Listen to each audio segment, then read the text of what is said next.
제가 이게 해마다 목회자들은 이제 한 번씩 가정의 설교를 안 하지 수가 없잖아요. 절기니까.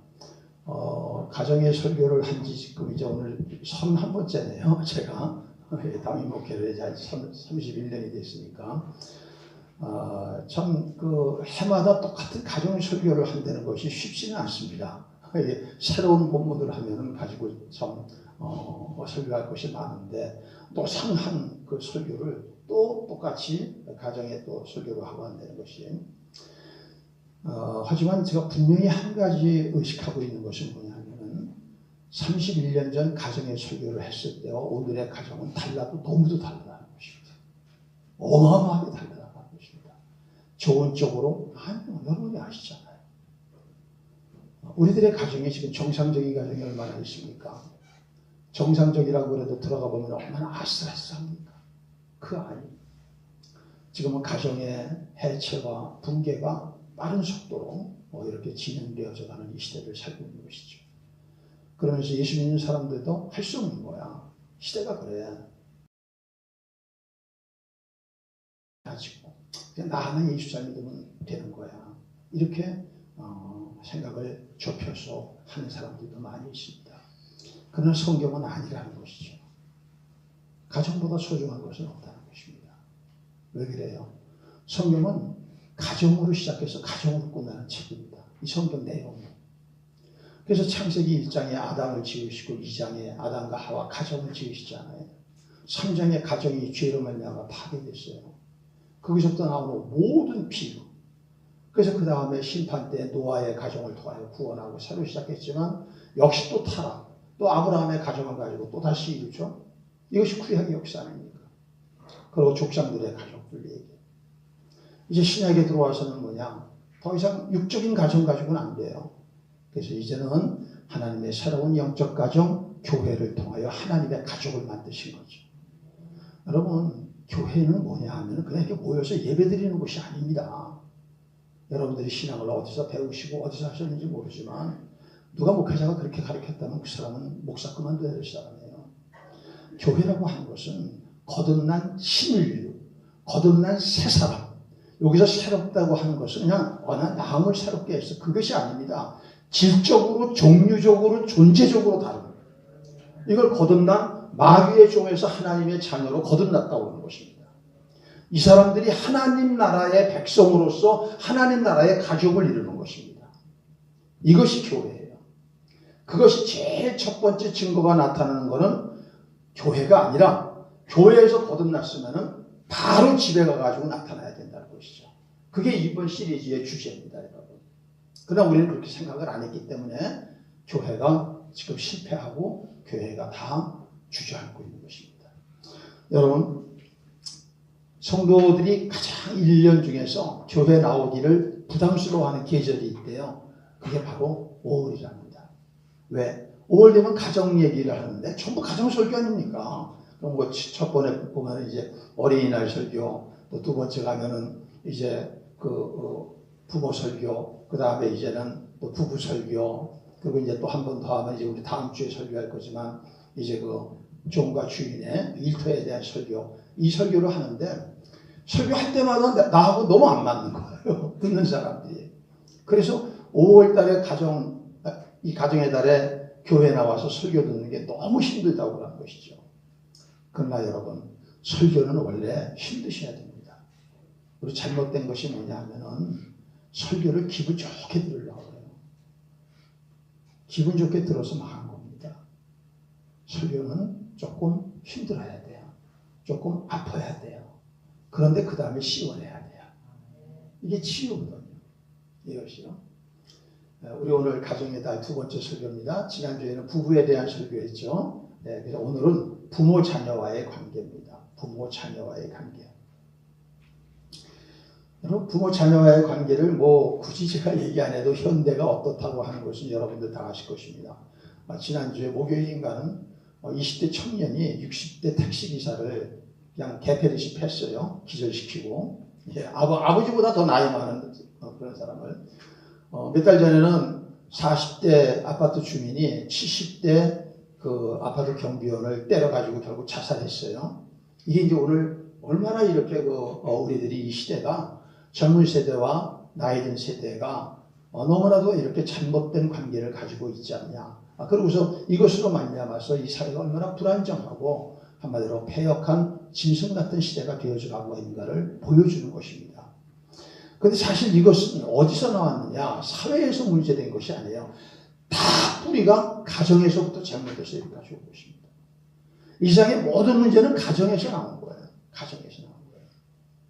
그리고 가정의 가장 잘못은 부모 자녀 관계에서 나오는 것이죠.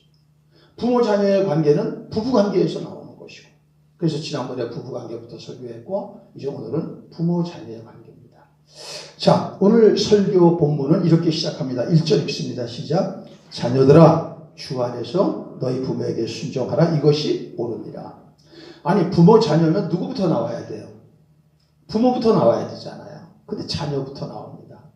지난주에도 그랬어요. 남편과 아내의 문제인데 부부간의 문제인데 누구부터 나왔느냐 하면 아내들아 복종하라. 남편들아 살아. 이게 나왔어요. 다음 주도 마찬가지예요. 종들아 그 다음에 주인들아. 아니 왜 이렇게 나올까요? 순서는 반대로 얘기한 것이고 이것은 권위라고 하는 문제 때문에 그런 거예요. 권위. 지금은 권위라고 하는 단어를 옮기기조차 솔직히 좀 조심스럽습니다. 왜? 권위라는 얘기를 하면은 피 하고 비웃거나 권위라는 얘기를 하면은 아주 세대에 뒤떨어진 사람이 하는 것 모양으로 그렇게 생각들을 합니다.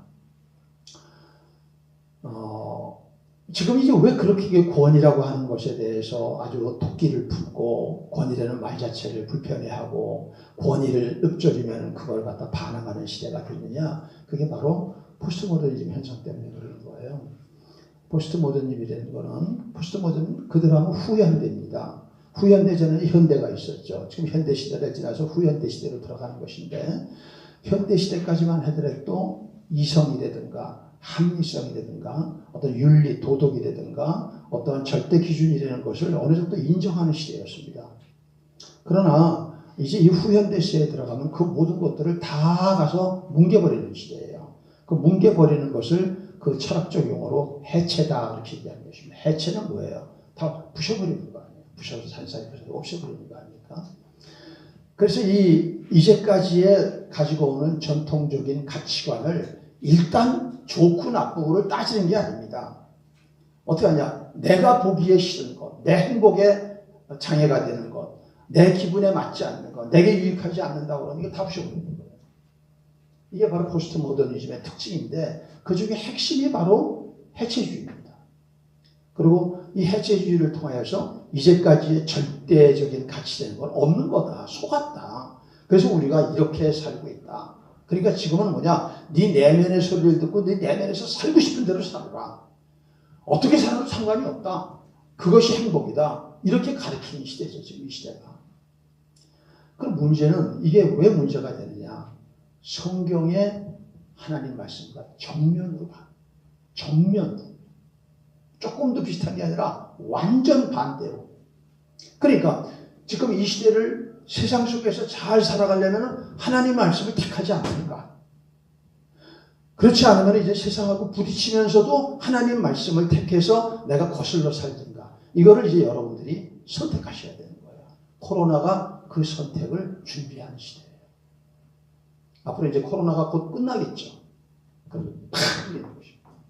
거침없이 뚫리는 것입니다. 준비되지 않은 사람은 다 곤두박질 칠 겁니다. 준비되지 않은 그리스도인들은 다 타락할 겁니다. 그러나 준비된 사람은 거슬러 올라갑니다. 연어처럼 거슬러 올라가서 산 위에서 알을 깔 겁니다. 그래서 새 생명을 잉태하고 출산하고 그 새 생명의 새로운 시대를 들어갈 겁니다. 지금이 그런 시대인 것입니다. 오늘 성경은 왜 자녀들아 얘기하느냐? 그러면 왜 그러냐? 권위 때문에 그렇다고 그러죠. 권위를 다른 말로 할게요. 지도력입니다. 권위를 쉬운 말로 하면 지도력이에요. 부모가 자녀의 지도를 받아야 돼요. 자녀가 부모의 지도를 받아야 돼요. 그렇죠. 그런데 못난 가정에서는 부모가 자녀를 지도하지도 못하고 자녀가 부모를 길들이려고 합니다. 지금은 이런 시대가 됐어요. 못난 가정이라고 했어요. 못난 가정들은 그렇게 하는 것입니다. 네. 그러면 왜 부모가 자녀를 지도해야 되느냐? 하나님께서 그렇게 만드셨기 때문입니다. 하나님이 세상 만물을 창조하셨습니다. 자연을 창조하시고 마지막 날 인간을 하나님의 형상대로 창조하셨어요. 그래서 인간의 창조는 독특한 겁니다. 창조지만 독특한 거예요. 하나님의 형상을 따라서 창조된 피조물은 인간밖에 없어요. 그 왜 그랬느냐? 만물을 다스리게 하시고. 하나님이 외로워서 창조하신 것도 아닙니다. 하나님이 혼자서 계신 것이 부족해서 그런 것이 아닙니다. 하나님이 인간을 사랑하시고 인간을 통하여 하나님이 행하시는 일을 온 세계에 나타내시는 것입니다. 그런데 하나님께서 이렇게 다스린 피조 세계를 눈에 보이지 않는데 뭘 다스리고 있으냐? 그러는데 그 다스리는 것에 법칙이 있습니다. 이 자연 세계는 자연의 법칙으로 다스리는 것입니다. 자연의 법칙이 있어 사계절로 운행하고 천철과 운행하고 또 이 안에 인력의 법칙이 있고 중력의 법칙이 있고 이런 모든 법칙이 있는 거예요. 자연 법칙. 그걸 가지고 자연을 질서 있게 운행하고 있는 것입니다. 그것이 없으면 하루도 못 갑니다. 다 엉망진창 난장판 돼가지고 이 세상은 그냥 짬뽕이 돼가지고 망하는 거예요. 그러면 사람도 그러냐? 아니요. 사람은 아까 얘기했죠. 하나님의 형상대로 창조하셨기 때문에 독특한 법칙으로 그 인간 세계를 다스리시는 것. 그것이 바로 권위의 법칙입니다. 그게 권위. 모든 권위는 어디서 나왔느냐? 사람에게서 나왔습니다. 아니, 하나님께서 나왔습니다. 하나님께서 가정을 부모에게 그 권위를 주신 거고, 학교에서는 선생님에게 주신 거고, 사회에서는 사장님에게, 경영자에게, 국가에서는 왕이나 대통령에게, 교회는 목사에게, 담임 목사에게, 특별히 담임 목사죠. 담임 목사에게 주신 것이에요.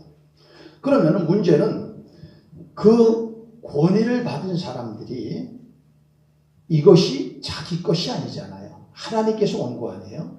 그럼 그걸 책임 있게 두려워하는 마음으로 옳게 그걸 사용해야 되는데 죄 때문에 인간은 그렇게 할 수 있는 능력이 없는 거예요.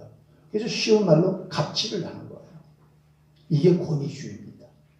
그러니까 권위와 권위주의는 하늘과 땅이에요. 비슷한 단어지만 권위주의는 100% 잘못된 것이고 올바른 권위를 사용하면 거기에 하나님의 나라가 이루어지는 겁니다.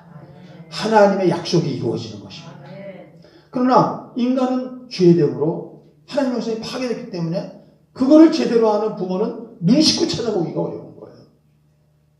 그래서 지금 젊은 사람들이 왜 이렇게 됐느냐 하면은 부모 같은 부모를 만나서 그렇게 잘 인생을 배우고 그러고서 그 배운 것을 실현해 나가는 가정이 많지가 않습니다. 이 세상의 모든 문제는 가정에서 출발했다고 했잖아요. 제가. 가정에서 모든 불행과 잘못이 다 거기서 싹트고 나온 것입니다. 그러다 보니까 시대가 이렇게 되고 이제는 포스트 모더니즘을 말미암아 내가 중심이 되어버렸어요. 이 포스트 모더니즘의 핵심이 해체라고 그랬죠. 이 해체에서 인간 세계를 다스리는 하나님의 기본 법칙이 뭐라고 그랬어요? 제가? 권위의 법칙이라고 그랬죠. 권위를 해체해버리는 것입니다. 그리고 이 말빨 좋은 사람들한테 그걸 갖다가 이용당해가지고 그게 맞는가 보다 이렇게 하고 바보처럼 사는 것이죠. 지금. 아닙니다. 우리는 그럴수록 권위를 더 중요시 여기고 올바른 권위를 행사하는 지도자가 돼야 되고 올바른 권위에는 순종하는 올바른 그러한 추종자들이 돼야 되는 거예요. 그래서 오늘 자녀들아가 먼저 나오는 것입니다. 지도를 받아야 될 사람, 자녀들. 자녀들은 뭐냐? 두 가지만 하면 됩니다. 하나는 순종, 하나는 공경입니다. 순종과 공경은 뭐가 다르냐? 다릅니다. 순종이라고 하는 그 단어 자체는 아래에서 잘 듣는다는 뜻이에요. 아래에서. 그러니까 다시 말하면은 부모에게 순종하다는 것이 네네네네 그러고서 잊어버리고 아이고 늙은이 또 잔소리 들었네 이러고 나가는 게 아니라 우리의 부모님이 말씀을 하실 때 그거를 겸손한 마음으로 주의력을 집중해서 잘 듣는 것입니다. 이 들어주는 것만 잘해도 제가 볼 때 B학점이라고 생각해요. 그런데 지금 젊은 사람들이 여러분 한번 생각해 보세요. 젊은 사람들이 들으려고 그러면 자녀가 몇 명이나 돼요. 오히려 귀찮아하고 이거 알았어, 내가 돈 보내줄게. 돈이면 다야. 돈. 그리고 또 이 젊은 사람들은 그 부모의 그 잔소리 듣는 거 그것이 전부 싫기 때문에 부모의 약점 잡아가지고 말하면은 그거 갖다 공격을 하고 깨부수고 이러려고 지금 한다는 말이에요. 이렇게 되면 그거는 불순종이다. 제일 첫 번째가 뭐예요? 순종. 순종은 뭐다? 아래에서 잘 듣는다. 아래라는 건 겸손을 얘기하는 것이죠. 여러분이 이해관계가 확실한 사람 밑에서 교만할 수 있어요. 그러니까 요새도 돈 꽤나 있는 부모한테는 똑같이 깜짝 못해요. 지금 제 친구들 돈 많은 친구들 많거든요. 자식들 꼼짝 못해요. 근데 아무것도 아니고 자기가 볼 때 아버지가 필요한 것도 아니야. 인생도 뭐 제대로 존경할 만하게 못 살았어. 소유도 없어. 남겨줄 것도 없어. 이러한 부모들은 부모를 여기지 않는 사람들이 너무 많은 거예요. 지금. 그거를 따지기 전에 부모이기 때문에 우리가 아래에서 겸손히 그분의 말을 경청하는 것이 순종이라는 것입니다. 자, 이렇게 순종을 했으면 순종한 것이 나타나야 되잖아요. 그게 공경입니다.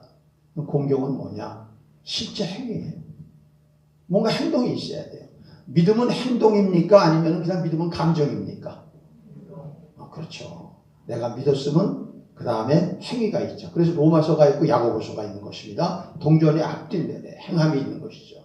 그 행함이 공경으로 나타나는 거예요. 그럼 공경은 뭐냐? 공경은 부모님의 뜻을 내가 따라서 행하는 거고 부모님의 필요를 자기가 채워드리는 것입니다. 그것이 왜 부모님의 필요를 채워드리느냐? 옛날에는 가족 단위로 살았어요. 부모님은 점점 나이 먹고 늙습니다. 젊어서는 모든 걸 다 했습니다. 그러나 이제 힘이 들면 못하는 부분이 있어요. 그러나 가족 전체를 위해서는 이 못하는 부분을 누가 채워야 되는 것이죠. 누가 채워요? 자식이 채우는 것이죠. 그렇게 해가지고 이 가족을 견고케 만드는 것. 그것이 바로 공경입니다. 요새는 더 쉽게 얘기하면 뭘까요? 여러분 이번에 신문에 난 것을 제가 봤어요. 이번에 제일 부모들이 선호하는 선물 3가지 순위가 나왔어요. 1순위는 뭐예요? 영원히 안 바뀌는 거. 영원히 안 바뀌는 거. 예. 현금입니다. 캐시. 두 번째가 뭐냐? 두 번째가 면역 증강제, 홍삼 같은 거 있잖아요. 그리고 건강 증강제. 그것이 나왔어요. 그 다음에 이제 세 번째는 뭐냐? 갈비나 이렇게 좋은 음식, 이제 그렇게 나왔더라고요. 예. 그래서 이 공경이라고 하는 말에는 실제로 물질적인 면까지 들어가 있는 거예요. 이렇게 섬기라고 하는 것입니다. 그러면 우리 생각에, 내가 그렇게 해가지고 내가 지금 월급 가지고 빠듯하고 지금 힘든데 이거 어떻게 해야 되느냐. 그래서 하나님께서 염려하지 말아라. 왜 내가 그렇게 시켰냐. 너희들 좋게 해주기 위해서. 너희들 복되게 하기 위해서 하는데 바로 그 계명 순종하고 공경하는 것이 약속 있는 나의 첫 계명이다. 이렇게 약속 있는 첫 계명이 그런 뜻입니다. 이건 어디서 나냐면 구약의 배경인데 구약에서 십계명이 있잖아요. 하나님께서 모세를 통하여서 시내산에서 주셨죠. 그래서 십계명은 보면 10가지 계명인데 첫 번째에서 네 번째 계명은 대신계명, 하나님 계명입니다. 우상 섬기지 마라, 우상 만들지 마라. 그 다음에 다른 신 섬기지 마라. 그 다음에 세 번째 가서 내 이름 망령되이 일컫지 말아라. 네 번째 안식일을 거룩히 지켜라. 해놓고 그 다음에 6가지 대인관계의 계명을 주셨어요. 하나님 관계의 계명보다 인간관계의 계명이 더 많아요. 여러분 우리가 그렇게 사나요?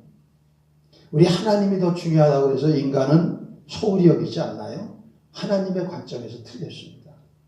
하나님과 관계가 그렇게 중요하다면 네 하나님과의 관계, 관점, 그 안에 신앙은 사람들에게 보이는 데서 많이 나타나야 됩니다. 더 많이 나타나요. 그 많이 나타나는 6가지 계명이 있습니다. 뭐 살인하지 마라, 거짓말하지 마라, 내 이웃의 거짓거하지 마라, 간음하지 이런 거 있는데 제일 첫 번째 대행 계명이 뭐냐? 그게 5계명이거든요. 5계명이 바로 오늘 우리가 줄 계명이에요. 출애굽기 20장에는 이렇게 기록되어 있습니다. 시작. 내 부모를 공경하라. 그리하면 내 하나님 여호와가 내게 주는 땅에서 내 생명이 길리라. 공경하라고 하는 한 단어를 순종과 공경으로 이렇게 나눠서 더 자세히 푸는 것이죠. 푸는 겁니다. 이게 뭐냐? 여호와께서 내게 준 땅에서 내 생명이 길리라고 했어요. 이게 약속이다 하는 것입니다. 약속. 다른 십계명에는 약속이 없어요. 기껏 해봐야 그러니까 우상을 섬기지 않으면은 내가 우상 섬기는 자에게는 3, 4대까지 저주하고 우상을 섬기지 않으면 천대까지 자녀에게 복을 준다고 했잖아. 그건 일반적인 계명인데 이것은 뭐냐? 이건 특별하게 분명하게 얘기했어요. 내게 준 땅에서 내 생명이라. 우리는 보통 그래서 이것을 이렇게 이제 이해를 많이 하죠. 이 땅 지구상에서, 그러니까 현세에서도 복을 준다. 맞습니다. 그게 틀린 건 아닙니다. 그러나 그것이 온전한 뜻은 아닙니다. 그건 일부를 얘기하는 거예요. 항상 여러분, 구약에서 얘기하는 복과 신약에서 얘기하는 복은 큰 복이라고 하는 차원에서는 똑같지만 종류가 다르고 우선순위가 다른 거예요.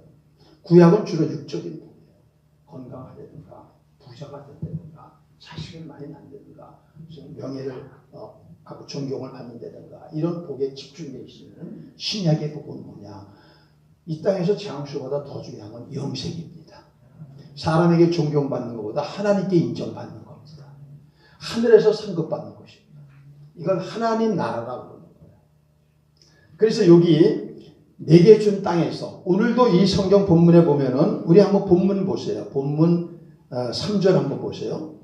자, 이로써 내가 잘되고 땅에서 똑같이 그랬죠. 땅에서 이 땅이라고 하는 말이 그냥 땅이 아니에요. 뭐 그냥 랜드 아니면 earth가 아닙니다. 더라고 하는 정관사가 붙었어요. 그 땅에서, 그 구약에서 그 땅은 어떤 땅입니까? 이스라엘 백성들에게 익숙한 하나님 주신 땅이 뭐예요? 가나안이죠. 그럼 신약에서는 뭡니까? 무슨 땅을 주셨습니까? 하나님이 주셔서 여러분 땅 갖고 계십니까? 저는 땅이 한 평도 없는데요. 그럼 뭡니까, 여러분? 뭐예요, 여러분? 예. 신약에서는, 구약에서는 가나안이다. 신약에서는 가나안 땅이 모형하는 하나님 나라의 땅. 믿습니까? 영적 공간. 하나님 나라가 하나님이 통치하시죠. 그러니까 신약 백성들은 교회를 수십 년 다녀도 매달 얘기해. 이게 아직까지 소경입니다. 집사 소경, 소경 집사, 소경 장로, 소경 안수 집사, 심지어는 소경 목사까지도 그득해요.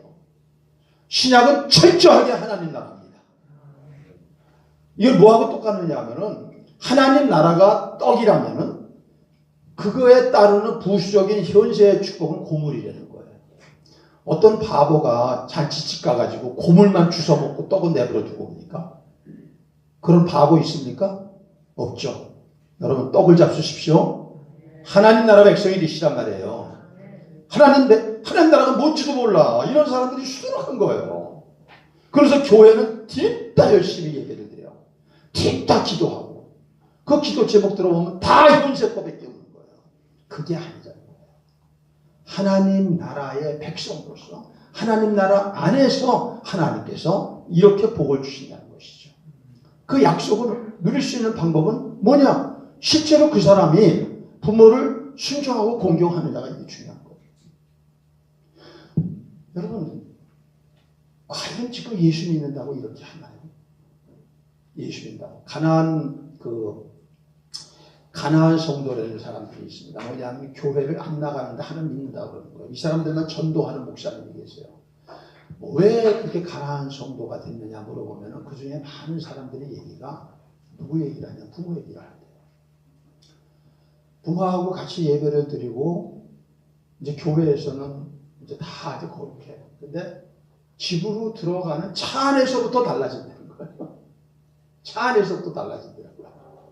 그리고 자기가 이제 크고 나니까 신앙이 되는 게 이런 거로구나. 교회 가서는 그렇게 하고 안 보이는 데서 그렇게 하고 그러면서 신앙에 대한 회의가 와서 그랬다고 얘기해요. 그러면서 그 사람들이 부모에 대한 멸시, 부모에 대한 완전히 부모를 안타깝게 여기는 것이죠. 교회를 저 부모 모자란 사람 아니냐, 저렇게 다닐 거 뭐를 저렇게 다녔느냐, 이런 식이 되는 것이죠. 여러분, 그것이 아닙니다. 우리가 성경을 똑바로 아는 게 왜 중요하느냐, 똑바로 알아야 똑바른 부모 구실, 똑바른 자식 구실을 할 수 있는 것이고, 그렇게 살아야 하나님의 약속이 이루어지는 것입니다. 하나님의 약속이 왜 중요해요? 성경이 구약과 신약 아니에요. 성경은 약속의 책입니다. 그럼 구약의 약속이 이루어진 게 신약이고, 신약의 약속이 이루어진 게 우리입니다. 그 신약의 약속이 이루어져야 되잖아요. 다시 말하면 주 안에서 우리가 순종하고 공경하는 그 사람들이 하나님 나라의 저 모든 복을 누린다는 것이에요. 자, 그럼 여기에서 우리가 주 안에서라고 하는 단어가 굉장히 중요합니다.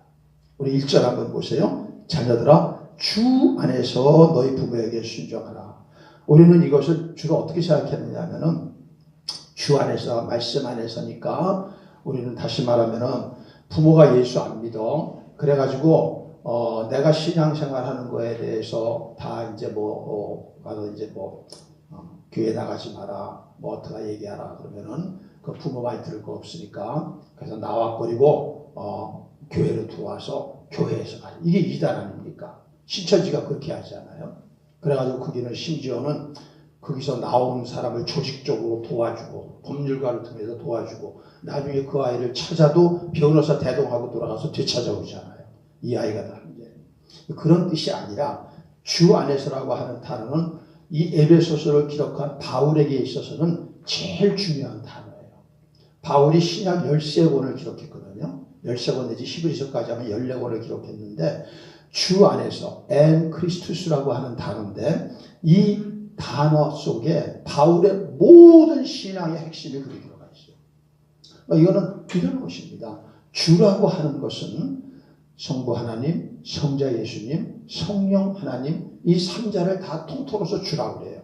주라고 구약에서는 아도나이라고 하고 특별히 오늘 여기서는 이 주라고 한 속에 예수님을 주로 얘기하는 것인 것 같아요.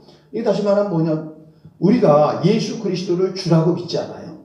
그렇죠? 그 주라고 믿는 그 믿음 안에서, 믿음의 관점에서 그렇게 본다면은 부모에게 순종하고 공경하는 것이 옳은 것이다. 그렇지 않으면 어떤 거예요? 옳은 거예요? 그런 거예요? 죄다. 그러니까 너희가 예수 안 믿는다면, 교회를 다니지만 예수 안 믿는다면 너희들 마음대로 살아. 그러나 너희가 예수 믿고 죄를 용서받고 구원받고 마지막 그 부활과 영생에 들어가서 영원한 하나님 나라를 소망한다면 마땅히 부모가 모자라건 부모가 부족하건 부모이기 때문에 순종하고 부모이기 때문에 공경하고 이렇게 해야 하나님의 그 하나님 나라의 약속이 이루어진다는 것입니다. 이게 성경입니다. 우리 성경을 겸손한 마음으로 새로 공부하셔야 돼요. 교회 좀 다니면 내가 성경을 다 안다고 착각해요. 목회도 조금 하면은 착각해요. 그런데요, 저도 성경을 적게 본 사람은 아니거든요. 그런데 볼 때마다 달라요. 못 보고 놓치는 게 너무도 많아요. 이거는 제가 부족해서도 그렇고 게을러서도 그렇고, 그러나 사실 성경은 성령으로만 보여지는 책이에요. 그걸 계시라고 그러죠. 왜? 성령의 감독으로 기록됐기 때문에 그냥 글자인데 아무리 글자를 뚫어지게 봐도 안 보이는 거예요. 이게 무슨 뜻인지. 그런데 성령이 우리의 눈을 열어줘. 우리의 마음을 열어줘. 우리의 귀를 열어주면은 이게 그거구나. 이렇게 되는 거란 말이에요. 이것을 목사는 그냥 이렇게 자기가 이제 성도들에게 이렇게 가르쳐 주고 좀 이제 해석해 주지만 사실은 이것 가지고 변하진 않아요. 여러분에게 여러분이 직접 성령이 그렇게 하시는 걸 경험하셔야 돼요. 어떻게 왜 성도는 그럴 수 있어요? 성도는 성령 받은 사람이 성도예요. 교회 다니는 사람이 성도 아닙니다. 교회 안에 두 종류가 있어요. 교인이 있고 성도가 있는 거예요. 교인은 그냥 교회를 다니는 사람, 종교적으로. 이러다가 어느 날 예수님을 인격적으로 만나죠. 그 십자가의 보혈로 용서받았죠. 그 다음에 예수를 주로 모셨죠. 이 사람이 주 안에서 있는 사람이에요. 그럼 그 다음부터는 그분이 직접적으로 여러분들에게 설교를 통해서도 직접적으로 또 말씀을 읽다가도 직접적으로 또 TV나 또 인터넷 유튜브에서 설교를 듣다가도 직접적으로 책을 읽다가도 직접적으로 이런 역사가 있게 마련해요. 그래서 그런 뜻이에요. 그런 뜻. 내가 예수 그리스도를 믿는 믿음 안에서 그런 하나님의 관점에서 그렇게 하는 것이 옳다. 골로새서 3장에서는 똑같은 본문을 이렇게 가정에 대한 걸 하면서 마땅하니라고 그랬습니다. 골로새서 한번 3장 우리 한번 볼까요? 자, 18절 아내들아 남편에게 복종하라 이는 주 안에서 마땅하니라고 그랬어요. 그리고 오늘 이 본문에 대해서는 20절 자녀들아 모든 일에 부모에게 순종하라 이는 주 안에서 왜 기쁘게 이렇게 다를까? 이게 다시 똑같은 말이에요. 왜냐하면 믿음이 없이는 하나님을 기쁘시게 해요 안 해요? 그렇죠. 결국은 믿음이라는 것은 주 안에서 부모에게 순종하는 거. 그리고 부모를 공경하는 게 믿음이다. 믿음은 좋다고 그러고 기도는 많이 하고 기도는 모두 해도 부모한테 이렇게 못해. 그럼 그 사람은 영적 실패자다. 그렇기 때문에 약속이 그 사람에게 하나도 이루어지지 않고 있는 거다. 이렇게 오늘 우리에게 가르쳐주고 있는 것입니다. 이 젊은 세대가 지금 보면은 이게 연령대가 있잖아요. 어르신 세대, 중년 이렇게 다 있는데 지금 제일 힘든 세대가 젊은 세대라고 그러잖아요. 젊은 세대는 지금 집도 못 사고 영영 집을 못 살 사람들이 지금 젊은 사람 이렇게 그 계산 수치로 봐가지고 죽을 때까지 집을 못 사는 사람들이 한 40몇 프로가 된대요. 무슨 짓을 해도. 이러면 얼마나 젊은 사람들 답답하겠습니까? 저주받은 세대라고 그러잖아요. 그래서 저는 그렇게 생각합니다. 이 젊은 세대가 왜 이렇게 됐을까? 이 젊은 세대가 부모를 어떻게 했어요? 순종했어요? 공경했어요? 제일 못되게 한 세대들 아니에요. 왜? 아까 얘기한 포스트모더니즘의 영향, 또 부모들이 잘못 가르치고, 그럼 뭐 교회 다닌다고 그럴까요? 교회 다니도 마찬가지예요. 왜? 교회 다니도 부모가 잘못 가르치고, 그럼 그렇게 되는 거죠. 그것이 젊은 세대들이 지금 하나님의 복을 받지 못하는. 옛날에 우리 부모들은 좀 무식했어요. 공부도 못하셨어요. 촌스러웠어요. 세련되지 않았어요. 하지만 그들은 하나님 앞에 진실된 행함이 있었어요. 그때 우리가 복을 받고 나라가 이렇게 된 것이죠. 어르신들 다 알잖아요. 우리나라가 얼마나 거지 같은 나라였는지. 제가 어렸을 때 서울에서도요. 이런 을지로, 퇴계로 여기를 갖다 걸리다 보면 거지들이 수두룩했어요. 깡통 찬 거지들이. 새까만 아이들이 배가 불뚝해가지고 깡통 들고 사는다가 어떻게 하다가 미군 차 만나면은 헬로 껌, 헬로 초콜릿 이러고 다 쫓아다녔다고요. 겨울이 되면은 가장 뜨뜻한 옷이 뭐냐? 군인들 담요했다가 버린 거, 미군이. 그거 어디서 얻어가지고 그거 가지고서 이 두툼한 외투를 만들어 입고 그거 가지고 따뜻해가지고 좋아했던 거예요. 그렇게 가난한 나라였지만 어떻게 세기 10위가 됐습니까? 10위가 젊은 사람들 때문에 됐습니까? 윗세대 때문에 그랬습니까? 윗세대 때문에 된 게 아니에요. 그 복을 받았지만 젊은 세대가 올바르게 말씀을 따르지 않았을 때 그 복은 싹 붙어져. 그러나 우리 진실한 그리스도인들은 저는 그렇게 생각합니다. 진실한 그리스도인들에게는 지금은 전체적으로 복이 없어도 부분적으로 그 하나님의 통치를 받는 그 지역적으로, 그 교회적으로, 그 가정, 그거를 우리는 추구해야 돼요. 하나님은 기가 막히게 구별하시거든요. 도매금으로 다 심판받을 때도 노아의 가정을 딱 구별하시잖아. 이걸 여러분 아셔야 되는 거예요. 다 경제적으로 어렵다고 똑같이 어렵잖아요. 거기만 딱 보고 하시는 거예요. 왜? 거기가 하나님 나라니까. 하나님 나라라는 거는 눈으로 보이는 게 아니에요. 하나님 나라는 하나님이 통치하시는 그 영역이에요. 그 보이지 않는 공간, 그 스페이스. 거기에 들어가야 되는 거예요. 우리가 그렇게 살아야 되는 것입니다. 그럼 순종 안 하는 사람은 거기를 스스로 벗어나오는 사람이에요. 그 사람은. 자, 이제 세 번째입니다. 세 번째, 이제 3절에 보니까 이로써 내가 잘되고 땅에서 장수하리라 해놓고 4절 한번 보겠습니다. 또 아비들아 너희 자녀를 노엽게 하지 말고 오직 주의 교훈과 훈계로 양육하라고 그랬어요. 이게 이제 아비드라가 이제 나오는 거예요. 여기서 아비드라는 부모님들아 그러는 게 맞는 건데 당시 성경이 기록됐던 시대에는 여자들과 자식들에 대해서는 좀 이렇게 열등하게 취급했던 시대 아니에요. 그리고 로마는 사회에서는. 그래서 이제 대표성으로 이제 아비드라 그러는 것이죠. 부모님들아 그러는 것이 마찬가지입니다. 아비들이 자식들을 양육하는 것은 두 가지가 필요하다는 거예요. 소극적으로는 노엽게 하지 말고 적극적으로는 주의 교훈과 훈계를 양육하고. 그러면은 노엽게가 뭘까요? 자, 우리 자식들이 언제 노여워져요? 노여워지는 건 화난다, 썩난다, 상처받았다 이것입니다. 네, 우리 오늘 어린이들이 이렇게 있는데 여기서 제가 물어보면 부모님들이 너무 힘들어하실 것 같아서 제가 안 물어보겠어요? 안 물어보겠어요? 우리나라의 기독교 가정사역의 원조에 해당하시는 분이 있습니다. 이분이 이제 누구냐 하면은 이분이 양은순 사모님이라고 하는 분이에요. 지금도 현역 사모님이십니다. 연세 많이 드셨죠. 근데 이제 이분인데 이분이 사랑과 행복의 초대라는 책으로 가정사역의 이 교본을 처음 수십 년 전에 만드셨어요. 그래서 이제 거기에서 타국에 파생이 됐는데 이분이 아이들의 7가지 부모에 대한 호소의 말이라고 하는 그 장이 있어요. 그 부분은 이렇게 썼어요. 아이들은 7가지 말로 자기가 부모에게 상처받고 자기가 고통하고 힘든 걸 호소한대요. 첫째가 인정해 주세요. 옛날에 어린 것이 보라로 이러잖아요. 옛날에. 두 번째는 뭐예요? 보호해 주세요. 옛날에는 그냥 내깔겨도 없어요. 자식들. 내깔겨도 그냥 알아서 그렇게 했어요.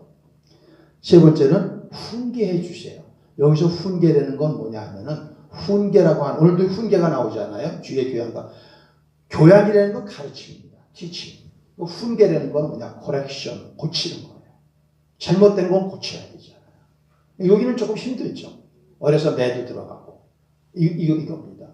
그래서 정말로 아이들은 자기 스스로 나쁜 줄을 알면서도 그거를 고칠 수 없어요. 그러니까 그거 고쳐주세요. 훈계해 주세요. 그런다는 거예요. 그래서 아이를 사랑으로 우리가 올바르게 양육하면 그 아이가 부모를 미워하던가요? 더 부모 품에서 하고 붙던가요? 그거죠. 그게. 그 다음에 네 번째, 이해해 주세요. 우리는 이해하려고 안 하는 것이 뭐냐 하면은 그냥 하려는 대로 해 이렇게 나간단 말이에요. 동등한 인격으로 대하지 않는 것이죠. 그 다음에 가르쳐 주세요. 그 다음에 마지막 필요를 채워주시고 사랑해 주세요. 이렇게 한다는 거예요. 이것이 호소라는 것입니다. 근데 호소를 해도 부모가 귀마고 포기하는 거예요. 그리고 마음에 상처가 되는 거예요. 이게 안에 트라우마가 되는 거예요. 이 트라우마로 된 것이 그 아이의 일생을 불행하게 만드는 거예요. 그래서 삐뚤어진 인간성들이 나오는 거예요. 어떤 아이들은 얘기도 안 하고 그냥 혼자서 이러고 있고 친구도 없어. 그러고 하면 항상 두려워하고 어떤 아이들은 막 화를 내고 그냥 다른 아이하고 싸우고 어떤 아이들은 막 중독 같은 거에 자꾸 막 집중해버리고 나쁜 습관을 가지고 부르고 거짓말하고 이런 게 다 여기서 나온다는 거예요. 여기서. 여러분 결국은요 우리가 교회를 다녀도 마찬가지입니다. 교회를 다녀도 우리는 다 어려서 온전한 부모를 그렇게 만나서 양육받아 본 경험이 있는 분들은 못도해요. 너무 적어요. 거의는 부족한, 모자란, 잘못된, 권위주의적인 이러한 부모에게서 그렇게 올바르게 사용 못하는. 그래서 이 안에 우리가 다 뭐를 갖고 있어요? 상처를 갖고 있는 것입니다. 그럼 이 상처를 부모 때문이야, 누구 때문이야? 나이 들어도 그런 사람들 있죠. 나이 때문에도. 그리고 심지어는 나이가 들고 힘이 생기니까 그 부모 패 죽이고 때리고 막 이 짓 하지 않아요. 그게 어리석은 것이죠. 이거를 치료해 주는 게 신앙입니다. 주의 영이 성령이 하시는 게 치료의 영이에요. 저도 아버지한테 폭력 엄청나게 당했으니까 여러 번 얘기해서 아시잖아요. 제 아버지 아이고 말도 못했어요. 우리 아버지 군인이거든. 헌병 장교예요. 그 패도 얼마나 패겠습니까? 그냥 피나게 패죠. 그러면서 또 어머니한테 잘하면 몰라. 어머니를 또 그렇게 학대를 해. 할아버지 할머니한테 잘하면 몰라. 나중에는 사업 실패하니까 할아버지 할머니한테 막 대들어오냐. 그러니까 존경할 것이 요만큼이라도 있어야죠. 그러니까 내가 때를 기다리다가 고3 때 한 번 또 행패를 부리시길래 딱 잡았어요. 아버지가 키가 178이에요. 옛날 사람은 컸어요. 근데 제가 180이 됐어요. 옛날에 아니까 딱 잡았더니 용을 쓰시는데 안 되는구나. 그때 내가 지금 얼굴이 지금도 선해. 일그러지죠. 아버지라고 하는 모든 것이 다 무너지는 순간이야. 얼마나 화가 나시는지 112에 전화해가지고 백차를 부른 거야. 백차가 사이렌 부르고 들어왔어요. 어머니가 나가서 싹싹 빌고 보냈어요. 근데 그때부터 함부로는 못 하시더라고. 그런데 그때부터 술주정이 심해졌어요. 그걸 저는 잘했다라고 생각했어요. 왜? 아버지가 조금은 조심하시니까. 술 취하기 전에는 조심하셔야죠. 왜? 아들이 그런 걸 아니까. 무슨 망신을 당해. 예수 믿고서요. 엄청 얘기했습니다. 그게 무슨 짓인지를 알아요. 그리고 아버님은 돌아가셨지만 그 아버님을 제가 예수님 안에서, 주 안에서 잘못했다고 용서를 구하고, 그리고 아버님을 제가 놔드리고, 그리고 아버님을 화해했습니다. 그러면서 제 병이 낫기 시작하고, 제 삶의 굴레가 풀리기 시작하고, 그 다음부터 자유하는 사람으로 치료되기 시작한 거예요. 근데 그게 얼마나 깊은 게 있는지 몰라요. 하도 맞아가지고. 고등학교 3학년 때까지 맞았다니까. 생각을 해보세요. 3학년 때 맞아요. 그래, 이 안에 분노가, 그래, 이게 바깥에 가서 터치는 거예요. 학교 가서 터쳐가지고, 우리 어머니는 그냥 1년에 10몇 번 학교 갔었어요. 난 그게 왜 그런지도 몰라요. 제가 그렇게 성격이 나쁜 사람 아니거든요. 근데 이게 분노가 한번 나오면 아무도 제어를 못해. 아무도 제어를 못해. 이게 터지니까. 나중에 그게 해결되고 해서 그 분노가 사라졌어요. 사랑하는 성도 여러분, 노엽게 하는 것, 이게 가장 위험한 것입니다. 여기에서 아이들이 다 불행한 거예요. 근데 내가 노엽게 됐다고 거봐, 부모가 잘못했어, 이렇게 하면 안 되는 거예요. 이제는 주 안에 있는 사람이기 때문에 그거를 이제는 영적 공간에서 만나서 부모를 용서하고 내 안에 트라우마를 치유하고 주의 영이 계시고 이제 자유함이 있고, 이렇게 될 때 우리에게 복이 오는 것이죠. 자, 주의 교훈과 훈계로 양육하라는 뭘까요? 하나님의 말씀으로 양육하라고 그렇게 생각할 수도 있겠죠. 그러나 조금 더 이것을 깊이 생각하면은, 우리가 자녀 교육에 실패한 것 중에 하나가 교회 다니면서 아이를 교회 데리고 와가지고 전도사님한테 넘겨주는 데까지 잘했어. 근데 그 아이를 직접 가르치는 건 못했어요. 신앙의 핵심이 뭐라는 거 가르치는 것도 없어요. 그러니까 다행히 좋은 전도사님, 아주 극히 드물거든요. 좋은 전도사님 만나면 애들이 변해요. 그러나 대부분의 전도사는 그렇게 안 해요. 조금 이따 갈 거니까. 그러니까 교회 학교의 전도사들이 교회 학교의 교육에 실패한 거예요. 이게. 그러니까 교회는 10여 년을 달려도 아무것도 모르는 거예요, 아이가. 근데 성경을 보니까, 신명기 6장에 보니까 내 자녀를 누가 가르치라고 그랬어요? 부모가 가르치는 거죠.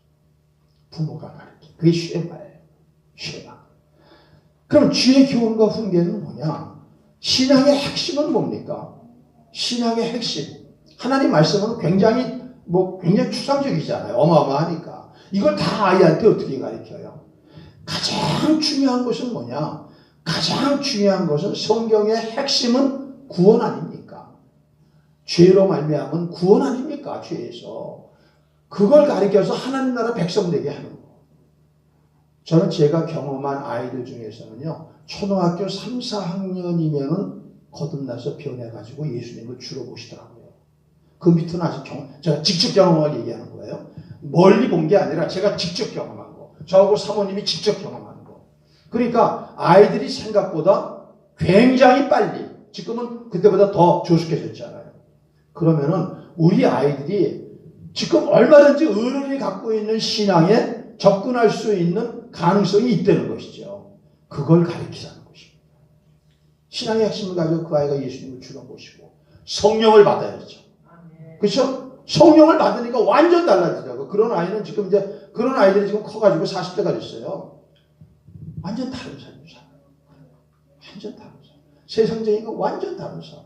왜? 내 안에 뭐가 있으니까? 주가 있으니까. 성령이 있으니까. 오늘 이게 그 얘기입니다. 그 얘기. 박인경이라고 하는 분이 계세요. 이분이 코치 학교, 부모 코치 학교를 이제 운영하시는 분인데, 유명하신 분이죠. 이분이 이런 얘기를 합니다.